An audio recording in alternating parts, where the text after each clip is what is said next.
Okay, so we're going to pick up with lesson 16 today. We're going to do all of 16, the demo and the activities, and then we'll do the beginning of 17, as usual, lesson and a half. And I've highlighted the next sort of upcoming assessment, which is next week on Thursday, Quest 3, and it's going to cover lessons 14 through 18. So it's basically going to cover exponent rules and radical rules. Yes, which is Thursday of, oh, maybe that's Tuesday. This is, no, because this is Tuesday, Thursday, Tuesday, Thursday. Yeah, that's Thursday of next week, the 29th. Lessons 14 through 18. So it's basically exponents and radicals. Exponents and radicals. We're going to talk about radicals today.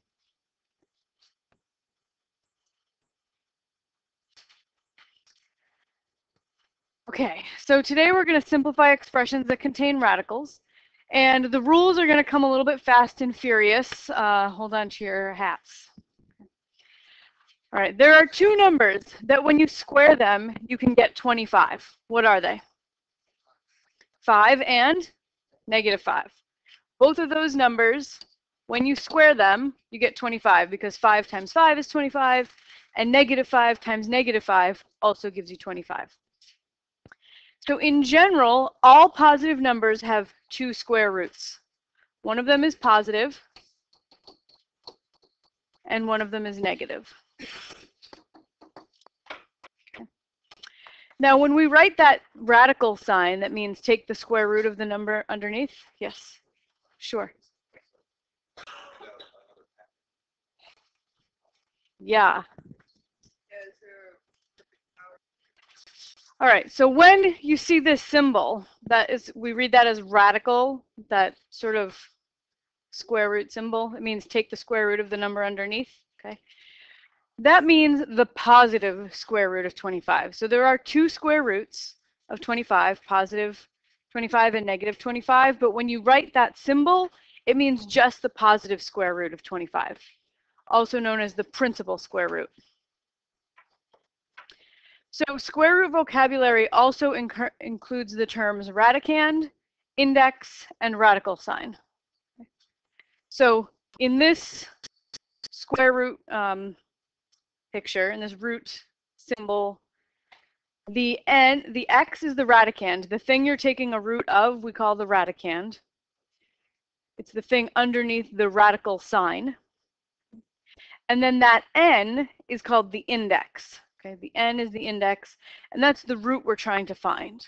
Okay. So let's look at some indices other than 2, right? So if there's no index there, you assume it's a 2, meaning square root. Okay. All right, so I want to look at some other indices other than 2. So the cube root of 64. So I'm trying to think of a number that when you cube it, multiply it times itself 3 times, you get 64. Any ideas? 4, yeah. 4 times 4 is 16. 16 times 4 is 64. And if that's hard for you to come up with, you can use your perfect powers table. You look in the perfect cubes column, right? Because we're looking for a number that when you cube it, you get 64. So look in your perfect cubes column, find the 64, and go over and you find the 4 in the number column. Yeah. So 4 is the number that when you cube it, you get 64. So that means that the cube root of 64 is 4. All right, so the 4th root of 16 means I'm looking for a number that when you raise it to the 4th power, you get 16. 2, yeah. 2 times 2 times 2 times 2 is 16. So 2 to the 4th is 16. That means that the 4th root of 16 is 2.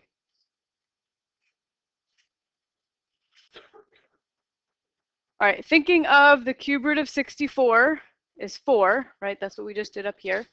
Okay. If you rewrite, you can rewrite 64 as 4 cubed. 64 and 4 cubed are equal. So I'm just replacing that 64 with a 4 cubed. And you can see that the cube root and the cube really just cancel each other.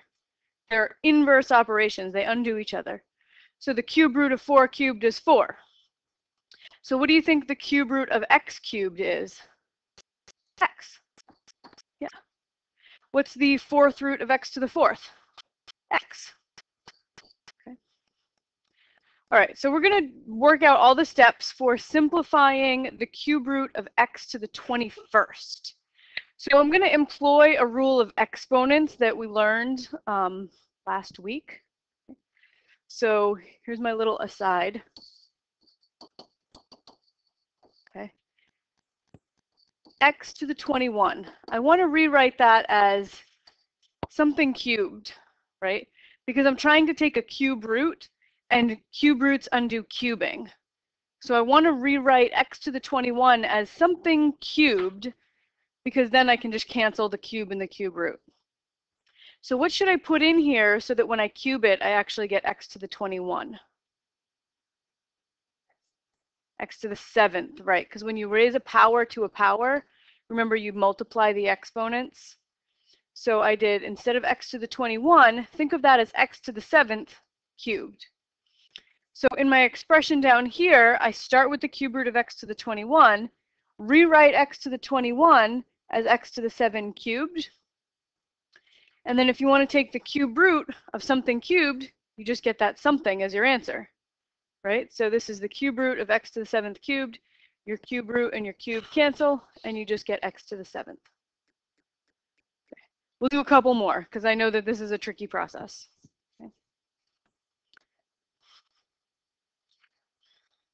Okay, so I want to simplify the fourth root of x to the 20th. Okay, so I'm doing the fourth root, which means it's easy to take the fourth root of something to the fourth, right? So I want to rewrite this as something to the fourth power, because taking the fourth root of a fourth power cancels each other. So what do I want to put in here? X to the what? To the 5, yeah, because x to the 5th, if I put an x to the 5th in there, right? Then when you raise the power to the power, you multiply the 5 and the 4 and you get the 20. So the reason I like to do that is because now taking the fourth root of a fourth power, those just cancel. The fourth root of something to the fourth is just that something. So we get x to the 5th.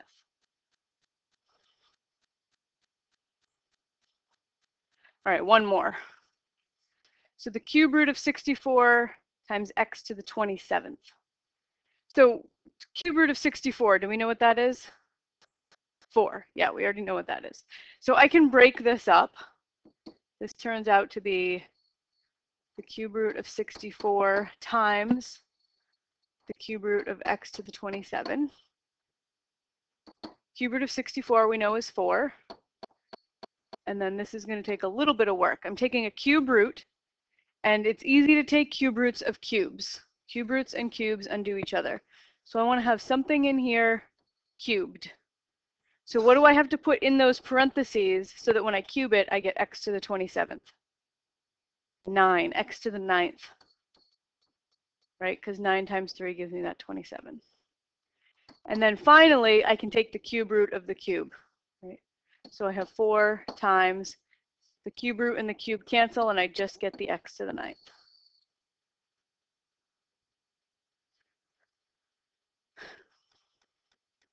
All right, I did a little trick up here where I broke up the 64 and the x to the 27th into 2 separate radicals.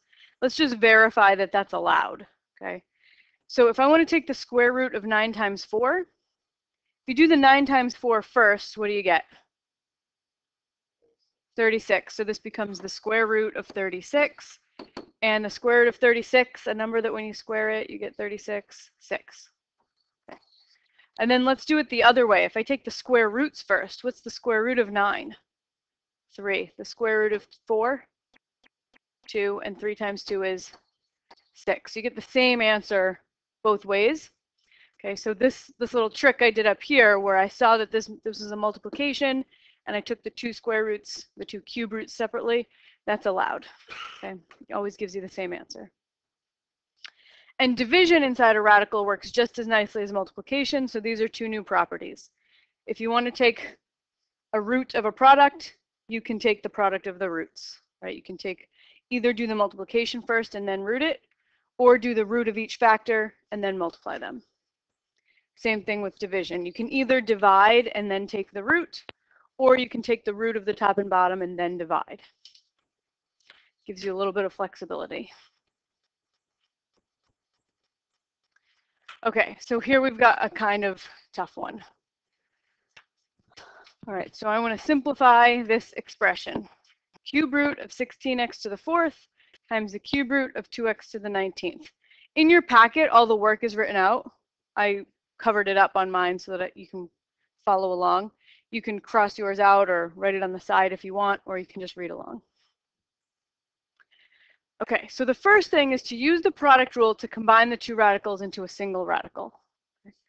So that means that I can multiply things together that are allowed. So I'll multiply the numbers. 16 times 2 is 32. And x to the 4th times x to the 19th. How do you multiply like bases? You add the exponents. Yeah, add the exponents. So x to the 4th times x to the 19th is x to the 23rd.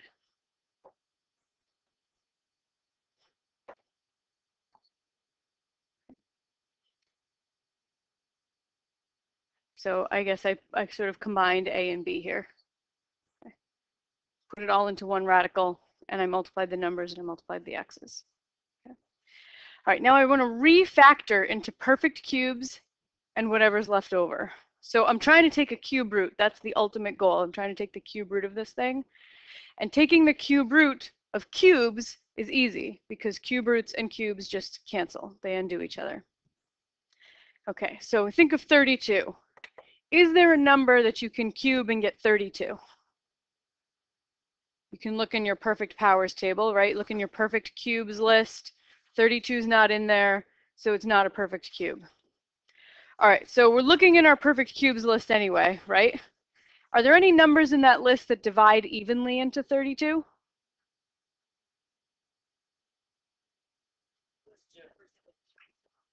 Yes, right. 8 is a perfect cube. Yeah, yeah.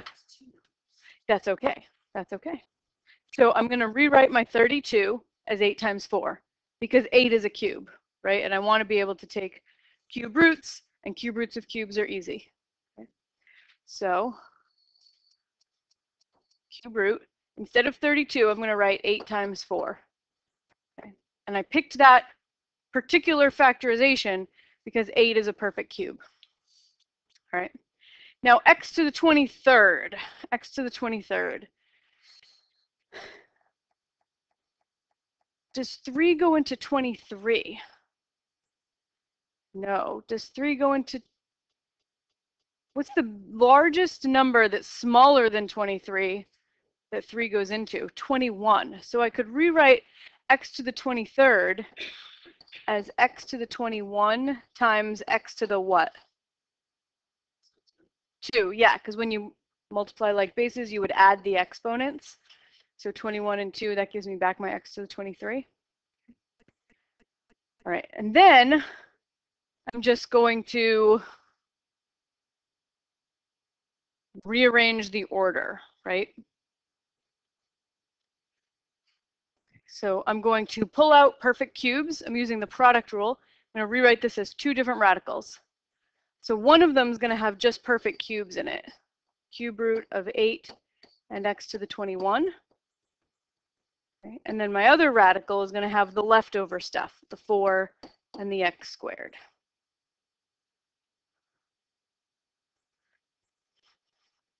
So then taking the cube root of cubes is relatively easy, right? What is the cube root of 8? 2, because 2 times 2 times 2 is 8. So the cube root of 8 is 2. What do you think the cube root of x to the 21 is?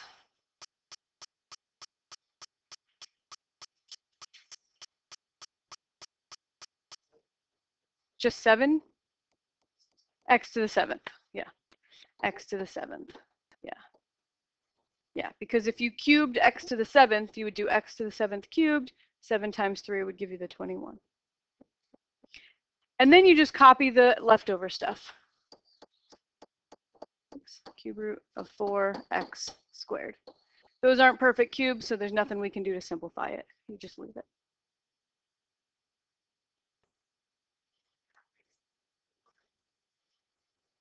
Yes, so 4 is a perfect square, right? Which actually in this particular problem isn't helpful because we're looking for a cube root, right? Yeah, so 4 being a perfect square often is helpful, but only if you're dealing with square roots. Yep.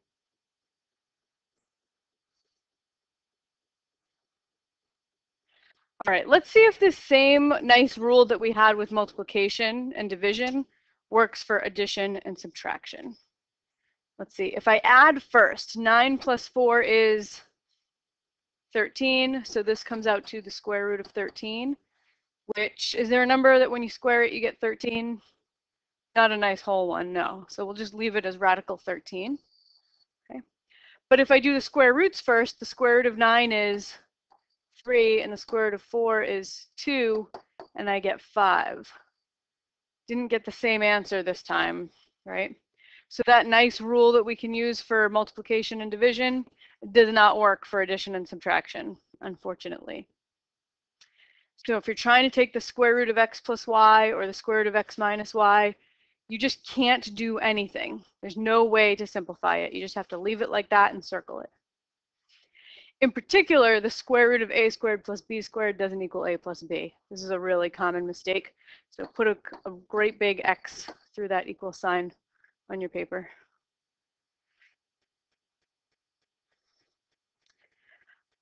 However, if you're trying to add and subtract radicals, you can add and subtract them if they are like. Okay, if you have like terms, you can add and subtract.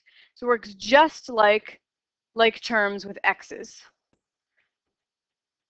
Okay, so radicals are like if they have the same radicand, same number under the radical, and the same index. So for example, if I want to add 5 root 7 plus 3 root 7, you just get 8 root 7. 5 root 7s plus 3 root 7s gives you 8 root 7s. Okay. So notice that the 7 did not become a 14 or a 49. It's just the thing that you're adding. Works just like doing 5x plus 3x, and you'd get 8x. All right, one last thing. I know this is a lot today. So sometimes radicals need to be simplified before you can add them together. Because of this rule where radicals need to be like before you can add them, if you start with something like this, okay, my radicals aren't alike, right? I have a root 12, a root 75, and a root 27. As is, I can do nothing, right? I cannot add them because they're not like radicals. But I can try to simplify them first and see if I can turn them into like radicals. So I start by looking at my root 12. Okay, I'm taking square root. So I think about 12 and I say, well, 12 is not a perfect square, but does it have any perfect square factors? Any numbers that divide into it that are perfect squares? 4. Yeah. 4 times what gives you 12? 3. So instead of 12, I wrote 4 times 3. So that's the first step. Okay. Instead of 12, I just rewrote that as 4 times 3. Now look at the 75. Okay. Trying to take the square root of 75. Is 75 a perfect square? Any number that you can square it and get 75? No. And if you aren't sure, you can just look in your list of perfect squares. 75 is not in there, right? Okay, so 75 is not a perfect square. So the next best thing is to try to figure out, are there any factors of 75 that are perfect squares? So go through your list of perfect squares, right? And divide 75 by each of them, right? So can you find a number in that list of perfect squares that goes into 75? 25. 25 times what gives you the 75? 3. So instead of 75, I wrote 25 times 3.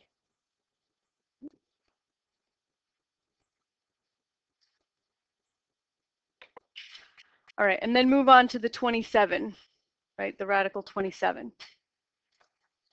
27 is not a perfect square because it's not in the list of perfect squares, right? There's no number that you can easily square and get 27.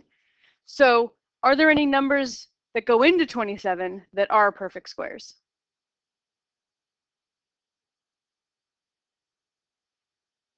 Nine, yeah.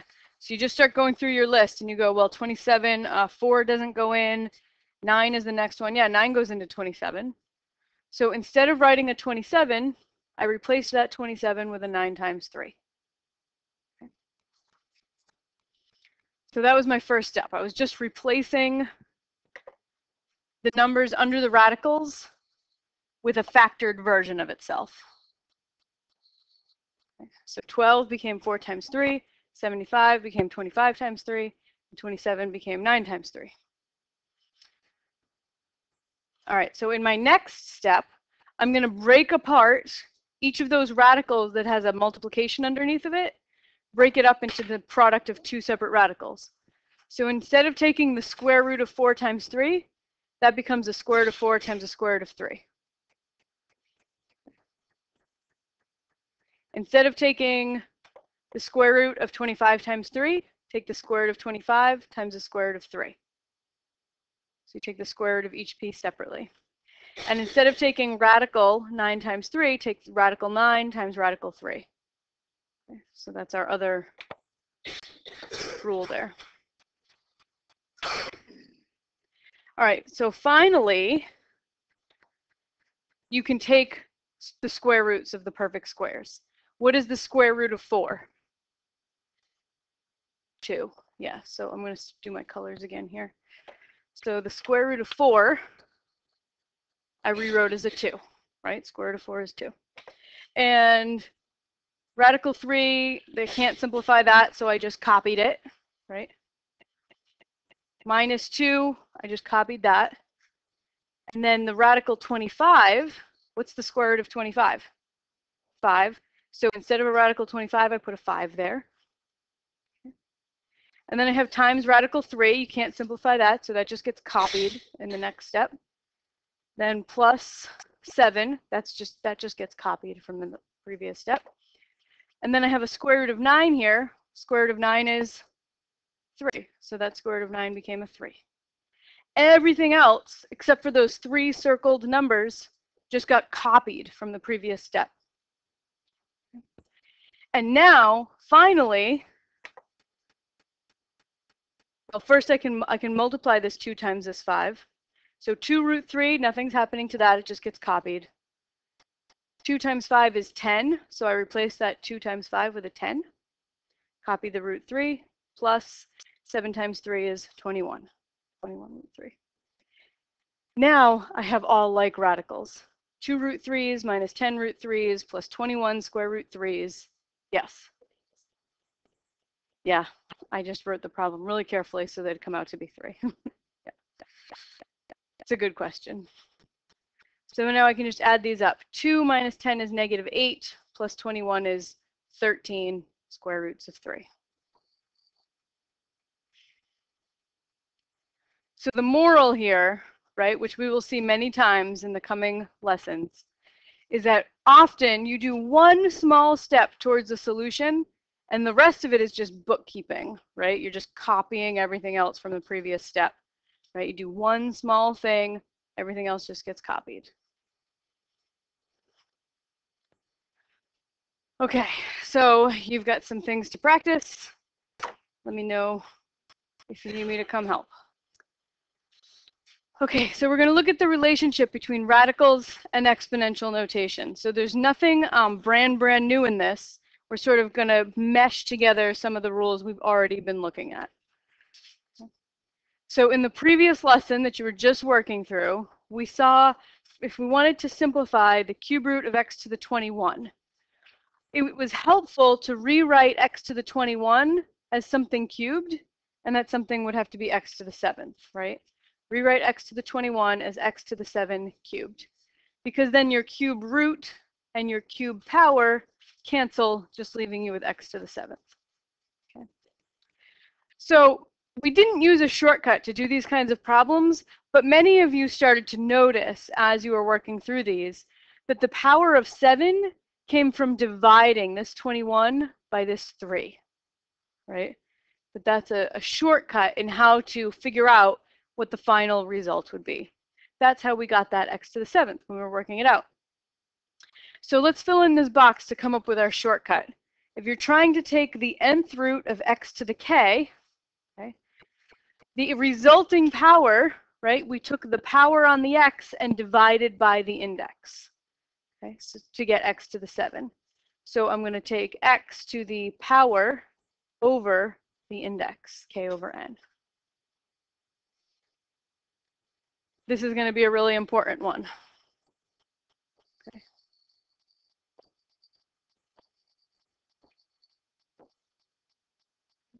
So for example, if you want to take the 5th root of x to the 8th, that becomes x to the 8 divided by 5. So the power stays on the top of the fraction and the root goes on the bottom of the fraction. So it may help you to remember where the pieces go when you convert from radical form to exponential form to use this little mnemonic. The index goes below dec, flowers grow up, and powers go up. Okay. Or some people use the little mnemonic, roots belong in the cellar, right, like a root cellar. So the root, right, the index on the root belongs in the bottom of the fraction, the cellar. Okay. Roots go in the cellar. Okay, so let's do an example. I want to rewrite this radical using exponential notation. So I've got negative 2y. I'm raising it to the 13th and then taking the 11th root. So keep the negative 2y, right? And then it's going to be raised to a fractional exponent. Which number goes on the top of that fraction? 13. And then the 11, because it's the root, goes in the cellar.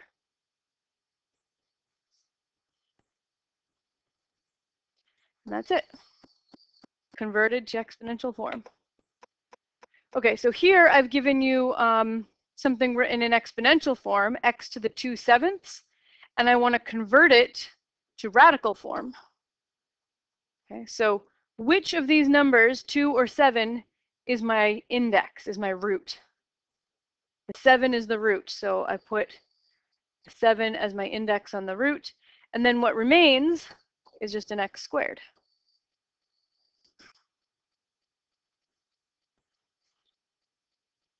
All right, so let's evaluate each of these expressions by first putting them in radical form. So 64 to the 1/2. Okay, which number is my index for my root? The 2. So I'm actually taking a square root of 64 to the 1st. Right? But what's 64 to the 1st? 64, yeah. So this is just the square root of 64, which is 8. Okay, negative 64 in parentheses raised to the 1/2. So again, the 2 is my root. So this is a square root of negative 64 to the 1st, or the square root of negative 64. So negative 8, when you square it, negative 8 times negative 8 is positive 64. Right? Is there a number that you can square it, multiply it times itself, and get a negative 64? No, right? It's not negative 8, because negative 8 squared is negative 8 times negative 8. Negative times a negative will always give you a positive. And it's not positive 8, because positive times a positive is also a positive. So this does not exist. There's no number that you can take, that you can square and get negative 64 yet. Kind of lying a little bit. Okay, if I don't include the negative with the 64 in parentheses, then you would actually read this as negative 1 times 64 to the 1/2. And 64 to the 1/2 we did in part A. The answer was 8. So this is just negative 1 times 8, which is negative 8.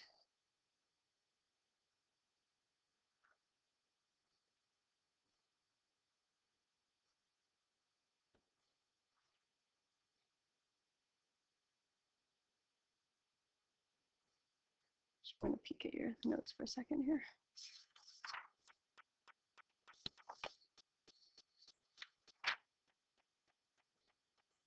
Squaring first. Okay. So I'm going to do this guy in two different ways, 8 to the 2/3. So which number is my power? Which number is my root? The 3 is the root. Okay, so this is a cube root of 8 squared. Okay, so that becomes the cube root of 64, and the cube root of 64 is 4. Awesome. Okay. So I'm going to do this a little bit differently now. 2 is still my power, and 3 is still my root, but I could do the cube root first. I could do the cube root of 8 and then square it, right? As long as you always keep your root and your root is your root and your power is your power, you can do it in either order. Okay. So what's the cube root of 8?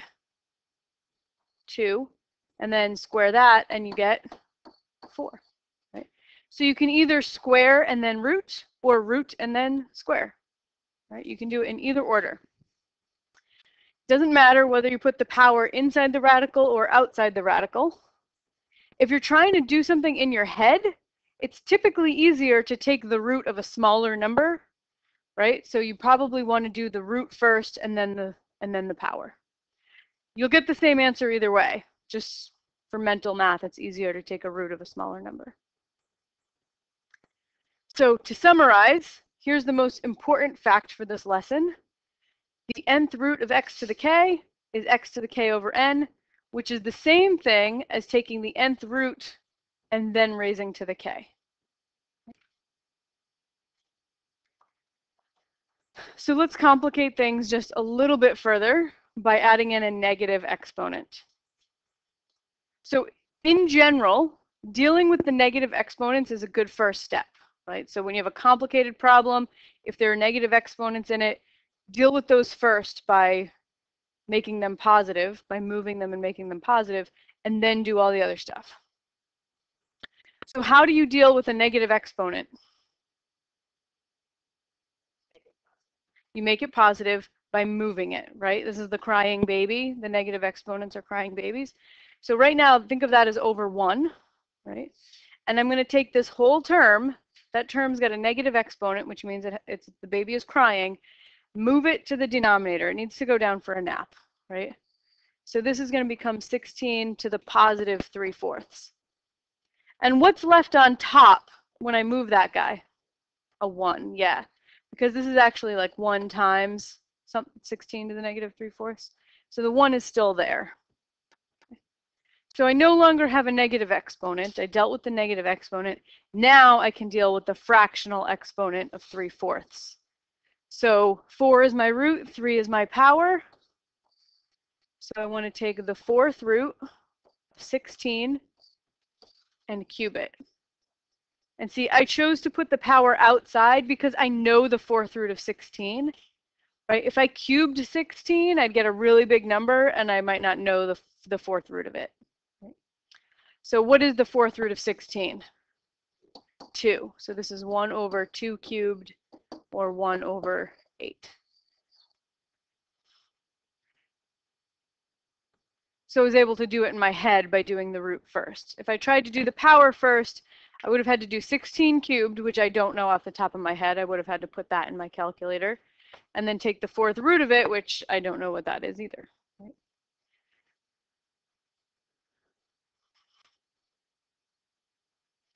All right, one more really tough one, and then we're done for the day. Okay. There are multiple ways to do this problem, like multiple, more than 2. I'm going to do 2 of them just so you can see. And the moral of both of them is that oftentimes algebra just involves taking one small step towards the solution and copying everything else, right? There's just a lot of bookkeeping, not losing track of all the pieces of your problem.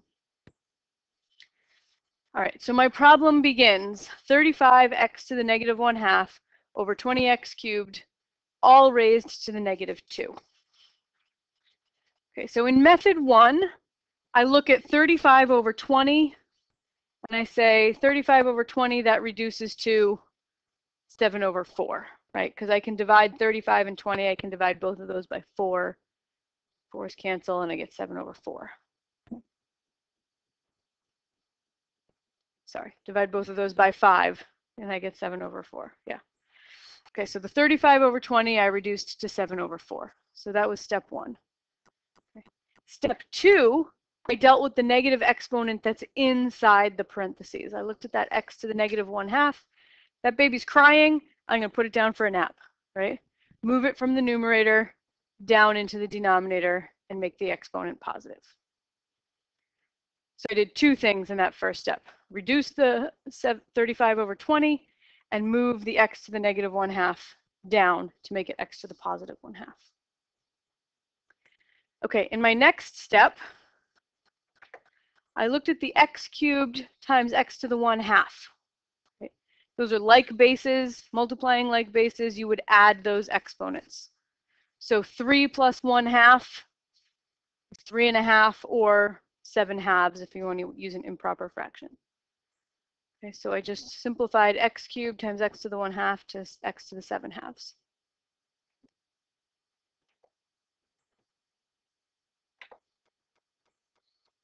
In my next step,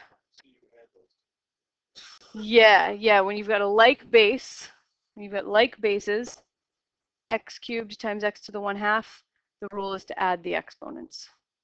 So 3 plus 1/2 is 7/2. Yep. 3 plus 1/2, right?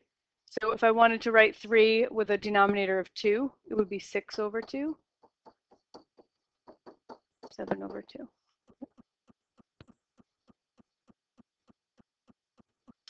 Okay, so that's how I got the x to the 7/2. So now I've simplified everything inside the parentheses. I did as much as I could inside the parentheses in my first few steps. Completely simplified. So now I'm going to start dealing with that -2 exponent that's outside the parentheses.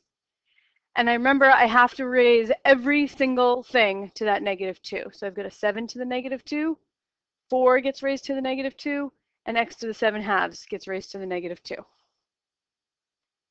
So every single thing has to get raised. So from this step to this step, from here to here, the only thing I did was simplify x to the 7/2 to the -2. Right? So you're raising a power to a power. What's your rule when you raise a power to a power?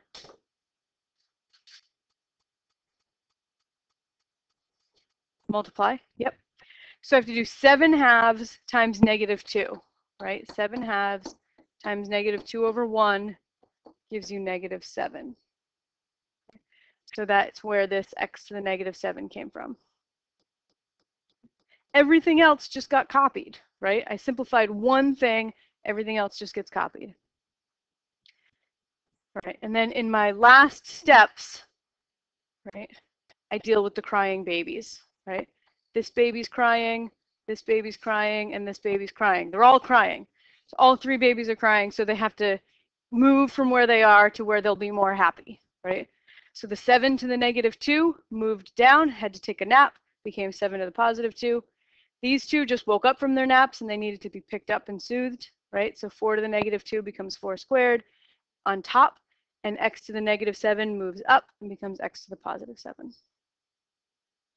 And then finally, very last step, I actually squared the 4 and got 16, squared the 7 and got 49. 16 x to the 7th over 49. So sometimes when you're doing this, right, you make one small simplification, you don't even know where it's going to end up. You can't see the end. You just do one small step at a time until you go, oh, look, it's all simplified. Right? But this is not the only correct way to approach this problem, right? Here's another method. Again, in the same as last time, the first thing I did was simplify 35 over 20 to 7 over 4. And that's the only thing I did in step 1.